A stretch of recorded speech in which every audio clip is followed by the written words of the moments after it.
मैं उन गद्दारों को बताना चाहता हूं जो इनको मुद्दा बनाकर कि नहीं ये टोपी वाले, ये दाढ़ी वाले और ये मंदिर वाले, ये घंटा वाले, ये पगड़ी वाले, ये सिख भाई, ये इनको अलग करो। मैं उन लोगों को बताना चाहता हूं सबकी कुर्बानी इस देश के अंदर देश को आजाद करने के लिए, इस देश को सुपर पावर ताकत बनाने की। उस वक्त की जीडीपी 28% था। सबको मिलकर मिलाकर सबने कुर्बानी पेश की थी, तब जाकर इस देश की जीडीपी 28% हुई थी। आज अकेले चले हो इस देश की प्रॉपर्टी को हड़प करने के लिए, हिंदू मुसलमानों के बीच में नफरत की दीवार पाटने के लिए। नहीं कामयाब हो सकते। क्यों? ईश्वर चाहता है कि हिंदुस्तान के लोग एक रहें, मिलकर रहें। तुम जैसे गद्दार अधर्मी लोगों के गलत सपने कभी भी इस देश के ऊपर, कभी भी तुम्हारा सपना पूरा नहीं हो सकता, कभी भी नहीं हो सकता। अगर आज हम सड़कों पे हैं तो इस यकता को बचाने के लिए, इस अमन और शांति को बरकरार रखने के लिए 15 अगस्त 1947 को यह देश आजाद हुआ। लेकिन अब यह देश चलेगा कैसे? कंफ्यूजन थी, कैसे चलेगा? कुछ लोग कहते थे कि ऋग्वेद यजुर्वेद के जरिए चलाया जाए, कुछ लोगों ने कहा कि नहीं कुरान के मुताबिक चलेगा, कुछ लोगों ने कहा कि नहीं तालमूद के जरिए, बाइबल के जरिए चलेगा। क्रिश्चियन भी बहुत हैं, सिख भी बहुत हैं, जैन भी बहुत हैं। 29 अगस्त 1947 को एक कमेटी बनाई गई। मैं आ रहा हूं वहीं पर जहां पर इस देश को बांटने की बात की जाती है। मैं धार्मिक एतबार से साबित कर चुका हूं कि इस देश के सारे लोग एक हैं, तरीक़े इबादत अलग अलग हैं। जो सही तरीका, जो सही रास्ता है अल्लाह के नबी अलैहिस्सलातु वस्सलाम ने बताया है। लेकिन बेसिक बुनियादी चीज ये है कि हम सबका ईश्वर परमात्मा एक है, हम सबका खुदा एक है, ये बताता है। दूसरे नंबर पर जिस देश में रहते हैं जो कानून की किताब, वो कानून की किताब क्या हमें बांटता है, अलग अलग करता है कि नहीं ये हिंदू है, ये जैन है, ये बौद्ध है, ये क्रिश्चियन है। मैं वहां पर लाना चाहता हूं जब ये देश आजाद हुआ, अब ये देश चलेगा कैसे? लोग परेशानी के आलम में थे। तो उसके बाद 7 लोगों की एक टीम बनी। उस टीम का जो चीफ थे वो डॉक्टर भीमराव अंबेडकर साहब थे। और मेरे भाइयों, डॉक्टर भीमराव अंबेडकर कौन है? आपने सुना होगा, सोशल मीडिया के अंदर बहुत सारे स्पीचेस इस ताल्लुक से मौजूद हैं। लेकिन मैं बता दूं, कुछ गद्दार लोग हैं, कुछ कीड़े हैं, रावण और राक्षस के वंश के लोग हैं इस धरती पर, जो इस देश के इंसानों को जात पात में बांटने की उन्होंने कोशिश की। 7800 7800 2 साल पहले 7200 बल्कि 7872 साल पहले इस धरती के ऊपर एक ग्रंथ लिखी गई थी। उस ग्रंथ के अंदर कहा गया था कि हम सबका परमात्मा एक, और इस धरती के ऊपर, इस पूरे ब्रह्मांड के ऊपर, इस पूरे वर्ल्ड के अंदर जितने भी मानव हैं, जितने भी इंसान हैं, वो सब के सब एक हैं। कोई पाक नापाक नहीं है। अगर कोई बोलता है कि नहीं ये नापाक है, ये पाक है, ये चौधरी है, ये पाक है, और ये जोलाहा है तो ये नापाक है, नहीं मेरे हिंदुस्तान के, मेरे भारत के मुसलमानों और मेरे बिरादरान वतन, मेरे हिंदू भाइयों, उठाइए जो लोग बोलता है कि नहीं ये शूद्र है, ये ब्राह्मण है, ये जैन है, ये बौद्ध है। ईश्वर कहता है कि नहीं शूद्रो ब्रह्मणतामिति ब्रह्मण चेति शूद्रताम क्षेत्रियो याति वित्रत्वम विघाद्रीच्यम तथे चचा सएक एवात्रपति परजानाम कथम पुनर्जत कीर्ता पर भेदा। जब ईश्वर एक, उसने पैदा किया सबको।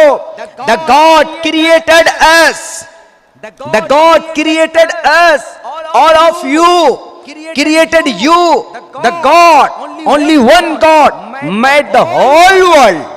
अल्लाह ने इस दुनिया को बनाया, ईश्वर ने हम सबको पैदा किया इस धरती पर। जब वो परमात्मा एक है तो वो परमात्मा क्यों किसी को पाक और नापाक बनाकर भेजेगा कि नहीं ये पाक है और ये नापाक है? इनसे हाथ मिलाना, इनसे हाथ मत मिलाना, ये मैं नहीं कह रहा हूं, ये भविष्य पुराण का वो श्लोक, गुरु पुराण का वो मंत्र, शिव पुराण का वो मंत्र कह रहा है जो हजारों साल सदियों साल पहले लिखी गई। क्या कहा कि नहीं, शूद्रो ब्रह्मणतामिति। शूद्र मतलब निचले तबके, निचले खानदान का आदमी, छोटे तबके का आदमी। छोटा तबका मतलब छोटी फैमिली का आदमी, शूद्रो। इससे बेहतर ताबीर शायद कोई और ना हो। छोटी बिरादरी, बड़ी बिरादरी होती, छोटी भी बिरादरी होती। छोटी बिरादरी पहचाने कम जाते हैं, बड़ी बिरादरी पहचाने ज्यादा जाते हैं, उनकी दादागिरी होती है।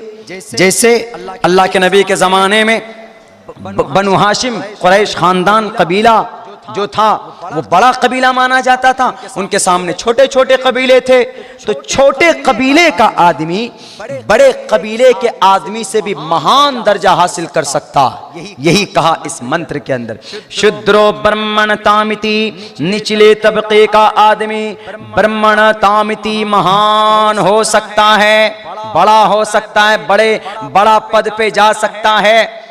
और उसका जीता जागता सबूत कौन है? डॉक्टर भीमराव अंबेडकर साहब। कौन थे? बहुजन समाज बिरादरी से बिलोंग करते थे, लेकिन नहीं, कुछ लोगों की मानो तो नहीं, वो तो निचले तबके से आते थे, बिरादरी से आते थे, उनकी बात नहीं मानेंगे।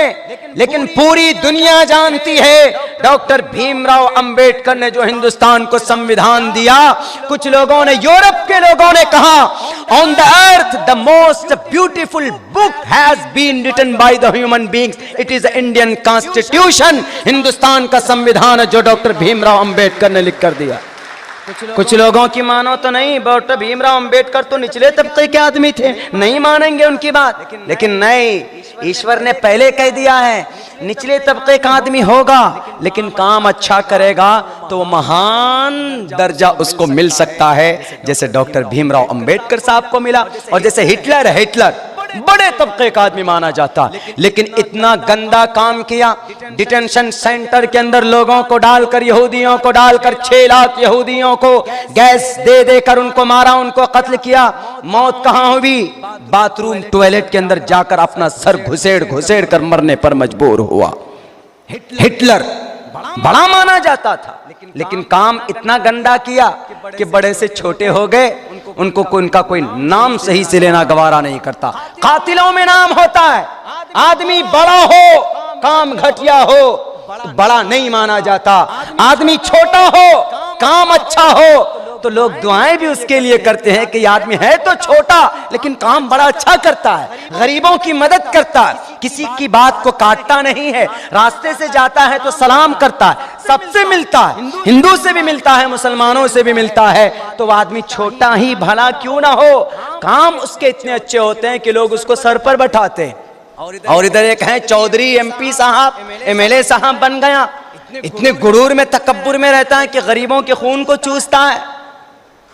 लेकिन आदमी नाम लेगा तो गाली देगा कि हराम खोर है, वो नालायक है, कुत्ता कमीना है, मरे तो जहन्नम में जाएगा, गालियां दे देगा उसको। और क्यों? ये ईश्वर का प्रावधान। अल्लाह के नबी अलैहि सलाम ने यही कहा, ला फज़ल लिअरबिय्यिन अलल अजमी, किसी अरबी को अजमी पर, अजमी को अरबी के ऊपर, गोरे को काले पर, काले को गोरे के ऊपर कोई फौकियत हासिल नहीं है। जो चीज 7872 साल पहले शिव पुराण, गुरु पुराण के अंदर जो बात कही गई, 1400 साल पहले आकर मोहम्मद रसूलुल्लाह ने उसको और रिप्लेस किया और कहा कि लोगों, इस धरती पर किसी से नफरत मत करना, कोई दाढ़ी वाला हो, टोपी वाला हो, कोई कलिमा पढ़ने वाला हो, अगर कोई मस्जिद वाला हो तो मंदिर वाला उससे नफरत ना करें, अगर कोई मंदिर वाला हो तो मस्जिद वाले को भी उससे नफरत नहीं करना चाहिए। आदमी महान बनता है, आदमी अपने काम से महान बनता है। अल्लाह तबारक व तआला ने कुरान में कहा, इन अकरमकुम इंदल्लाहि अत्काकुम, मेरे नजदीक तुम में सबसे ज्यादा पाक पवित्र महबूब वो है जो ईश्वर से डरता हो, जो ईश्वर की भक्ति करता हो, इंसानों के हुकूक को अदा करता हो। अल्लाह ने साफ तौर पर कहा, मोहम्मद रसूलुल्लाह ने सिर्फ कहा नहीं कि जुबानी दावे कर दिए, फेंक दिए कि धर्मो रक्षति रक्षतः, कि हम इस देश के रखवाले हैं। पता चला अंदर से पूरे इस देश को खोखला कर रहे हैं। टोटल पैसा कहीं और पर सप्लाई हो रही है, यहाँ की दौलतें कहीं और पर जा रही है और लोगों को बेवकूफ बना रहे हैं। उल्टे सीधे कानून ला करके हिंदू मुसलमानों के बीच में इनके बीच में नफरत की दीवार खड़ी करके अपनी कुर्सियां बचाकर। नहीं, मोहम्मद रसूलुल्लाह ने कहा ला फज़ल लिअरबिय्यिन अलल अजमी, कोई आदमी छोटा बड़ा नहीं होता। आप अलैहिस्सलातु वस्सलाम ने एक बड़े महान इंसान को सीने से नहीं, बल्कि जो अच्छा काम करता हो, जो शरीयत के मुताबिक जिंदगी जिसने गुजारी हो, पूरी दुनिया को यह पैगाम दिया कि लोगों, इस धरती के ऊपर कोई इंसान छोटा छोटा नहीं होता। हजरत बिलाल हबशी गुलाम थे, काले थे, कलोटे थे, बदसूरत थे, लेकिन काम उनका इतना अच्छा था। एक अल्लाह की शरीयत के मुताबिक, रब्बे जुल जलाल के फरमान के मुताबिक जिंदगी गुजर रही थी उनकी। तो अल्लाह के नबी अलैहिस्सलाम ने एक मौके पर कहा कि बिलाल, तुम हो तो गुलाम, तुम हो बदसूरत, लेकिन तुम्हारा कौन सा अमल है जो तुम चलते हो मक्का की गलियों में तेरी चलने की आहट सुनाई देती है जन्नतुल फिरदौस में। ये होता है, आदमी का काम बड़ा होता है, नाम बड़ा नहीं होता।